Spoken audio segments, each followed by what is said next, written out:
Biology class 9 लाइ chapter 4 lesson 21 differentiation फ़र्क मालूम करण बायोलॉजी जो उस्ताद नजुला चन्ना के सिंध ऑनलाइन स्कूल में भलीकार असां जजो के लेक्चर जो मौजू है distinguish between the following prokaryotic cell and eukaryotic cell prokaryotic cell and eukaryotic cell में फ़र्क वाज़ह कयो mitochondria and chloroplast mitochondria and chloroplast में फ़र्क बयान कयो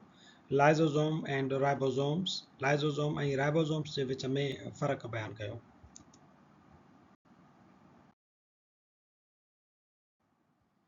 असांजे चैप्टर 4 जी एक्सरसाइज जो सेक्शन है चौथों जिन में असां हेठि ॾिनल टे मुख़्तलिफ़ पेयर्स आहिनि जोड़ा आहिनि इस्तिलाहनि जा ऑर्गेनेल्स जा उन्हनि जे विच में फ़र्क़ु बयानु कंदासीं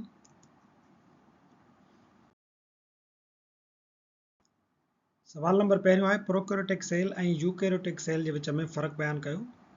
असीं इन्हनि जे बारे में अॻु में चैप्टर नंबर 3 में असां डिटेल सां पढ़ी आया आहियूं सो इन्हनि में कुझु फ़र्क़ जेके आहिनि हिते असां उहे बयानु कयूं था प्रोकैरियोटिक सेल जो मिसाल आहिनि बैक्टीरिया ऐं साइनोबैक्टीरिया यूकैरियोटिक सेल जा मिसाल आहिनि एनिमल एंड प्लांट्स असां वटि किंगडम मोनेरा जेको आहे उन जा काफ़ी जानदार प्रोकैरियोटिक ऑर्गेनिज़म सॾिबा आहिनि पोइ वरी उन्हनि ई किंगडम मोनेरा मां ई कुझु जानदारनि जी वरी इवोल्यूशन थी आहे ऐं उहे बाद में पोइ वरी असांजा जेको आहे सो उतां वरी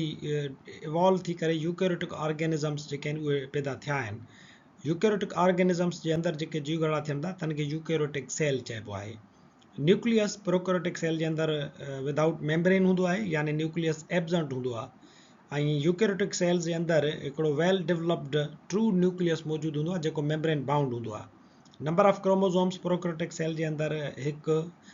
या वरी जेको आहे सो मौजूदु हूंदो आहे त उहे बि ट्रू क्रोमोसोम्स न हूंदा आहिनि जॾहिं त यूकैरियोटिक सेल में काफ़ी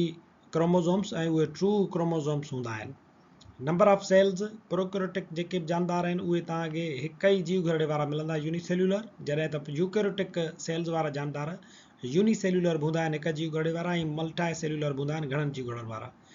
ट्रू मेम्ब्रेन बाउंड ऑर्गेनेल्स जेके आहिनि उहे असांजा प्रोकैरियोटिक सेल में मौजूदु न आहिनि हूंदा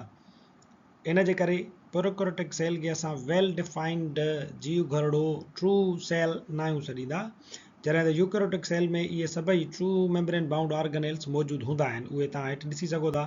लाइज़ोसोम पराक्सीसोम जेके आहिनि उहे बि मौजूदु आहिनि माइक्रोट्यूब्यूल्स बि मौजूदु आहिनि यूकैरियोटिक सेल में एंडोप्लाज़्मिक रेटिकुलम बि मौजूदु आहे माइटोकॉन्ड्रिया बि मौजूदु आहे राइबोसोम्स वॾी साइज़ वारा आहिनि लार्जर एटीएस उहे बि मौजूदु आहिनि वेजिकल्स जेके आहिनि उहे बि मौजूदु आहिनि गोल्जी अपरेटस बि मौजूदु आहे क्लोरोप्लास्ट जे बूटनि में मौजूदु थींदो आहे प्लाज़्मा मेम्ब्रेन विद स्टीरॉइड उहो बि मौजूदु हूंदो आहे परमिएबिलिटी ऑफ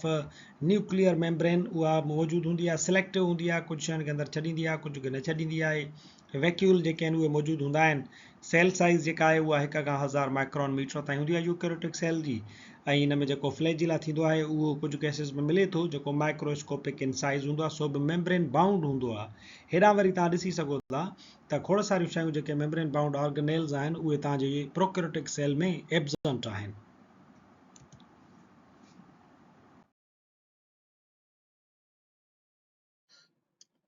नंबर ॿियो आहे माइटोकॉन्ड्रिया एंड क्लोरोप्लास्ट माइटोकॉन्ड्रिया ऐं क्लोरोप्लास्ट में फ़र्क़ु लिखो क्लोरोप्लास्ट जूं ख़ासियतूं हिन पासे आहिनि ऐं माइटोकॉन्ड्रिया जूं ख़ासियतूं हिते आहिनि क्लोरोप्लास्ट जो फंक्शन इहो आहे त it captures light energy and convert it into chemical energy chloroplast photosynthesis जे दौरान छा कंदो आहे लाइट एनर्जीअ खे कैप्चर कंदो आहे जज़ब कंदो आहे ऐं उनखे कीमियाई तवानाई में बदिलाईंदो आहे mitochondria it generates energy for the cell through cellular respiration वारे अमल जे दौरान माइटोकॉन्ड्रिया जीव घरड़े लाइ तवानाई पैदा कंदो आहे लोकेशन जे लिहाज़ खां chloroplast is found in plant cells and some algae chloroplast कुझु ॿूटनि जे जीव घड़नि में ऐं कुझु अलजी में असांखे मिलंदो आहे जॾहिं त mitochondria is found in all eukaryotic cells mitochondria सभिनी यूकैरियोटिक जीव घड़नि में मौजूदु आहे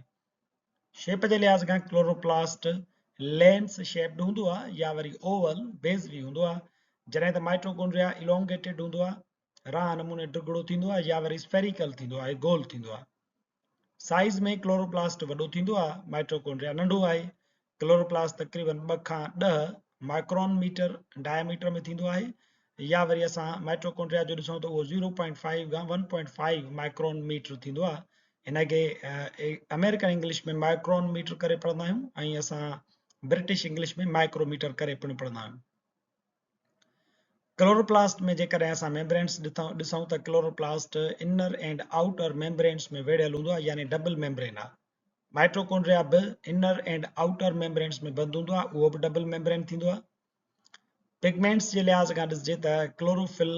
क्लोरोप्लास्ट जे अंदरि मौजूदु हूंदो आहे, जेको साए रंग जो हिकिड़ो मादो आहे, ऐं इहे ॿिया पिगमेंट बि क्लोरोप्लास्ट में मौजूदु थी सघनि था। माइट्रोकोन्ड्रिया में के बि रंगनि वारा ज़रड़ा या पिगमेंट मौजूदु न आहिनि हूंदा। क्लोरोप्लास्ट खे बि पंहिंजो डीएनए हूंदो आहे ऐं माइट्रोकोन्ड्रिया खे बि पंहिंजो डीएनए हूंदो आहे। तव्हांखे यादि हूंदो त असां अॻु माइट्रोकोन्ड्रिया जे बारे में इहा ॻाल्हि कई हुईसीं, त इन जे लाइ इहो चयो वञे थो त हिकिड़ी थेरी आहे एंडो सिम्बियोटिक थेरी। उन जे मूजिबि माइट्रोकोन्ड्रिया पाण हिकिड़ो अलॻि बैक्टीरिया जी सूरत में रहंदो हुयो, पोइ उहो अची करे ऐं जेकी यूकेरियोटिक जीव घड़ा आहिनि उन्हनि जे अंदरि अची करे रहियो, त पोइ उन पंहिंजो हिकिड़ो सिम्बियोटिक ताल्लुक ठाहियो त एनर्जी जेका आहे उहा पैदा करे ॾिनी वेंदी ऐं इनखे वरी खाधो खुराक मिलंदी। इन जे करे माइट्रोकोन्ड्रिया खे पंहिंजो डीएनए थींदो आहे ऐं कुझु प्रोटीन पिणु इहो पंहिंजो तयारु कराईंदो आहे। ईअं ई क्लोरोप्लास्ट जे लाइ बि साॻी थेरी चवे थी त इहो पिणु हिकिड़ो अलॻि बैक्टीरिया हुयो, जेको पोइ ॿूटनि में या कुझु अलजी में अची करे आबाद थियो। ओरिजिन छा आहे? क्लोरोप्लास्ट साइनोबैक्टीरिया मां हासिल थियल आहे ऐं असांजो माइट्रोकोन्ड्रिया जेको आहे उहो अल्फा प्रोटियोबैक्टीरिया मंझां ड्राइव थियल आहे। सवाल नंबर 3 आहे त लाइसोसोम ऐं राइबोसोम्स में फ़र्क़ु बयानु कयो। लाइसोसोम जो इहो कमु हूंदो आहे त उहो ब्रेक डाउन कंदो आहे सेल्युलर वेस्ट जेको हूंदो अंदरि बेकार मादा पैदा थींदा उन्हनि खे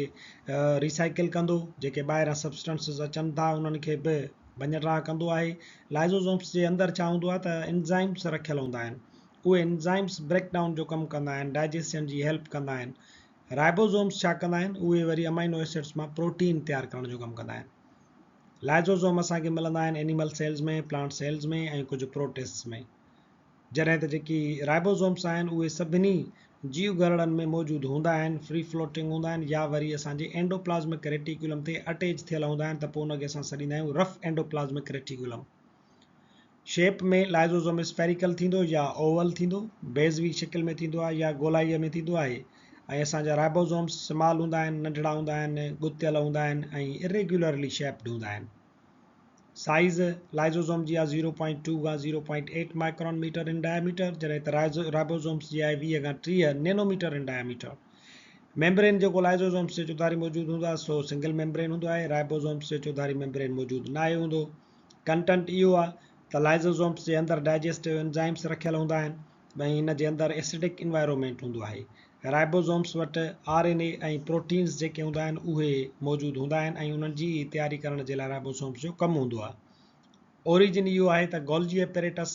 मंझां ई लाइसोसोम्स तयारु थींदा आहिनि ऐं असांजा राइबोसोम्स जेके आहिनि उहे साइटोप्लाज़म जे अंदरि बि असांखे मिलंदा आहिनि, एंडोप्लाज़्मिक रेटिकुलम ते बि मौजूदु हूंदा आहिनि, फ्री फ्लोटिंग हालत में बि असांखे जीव घड़ जे अंदरि साइटोप्लाज़म में राइबोसोम्स मिलनि था। जीव घड़ जे अंदरि कमु छा आहे? लाइसोसोम्स जो सेल्युलर डाइजेशन कराईंदो आहे या वरी शयुनि जी रिसाइकिलिंग कराईंदो आहे, ऐं राइबोसोम जो इहो कमु आहे त इहो प्रोटीन सिंथेसिस जे लाइ हेल्प कंदो आहे जीव घड़े खे।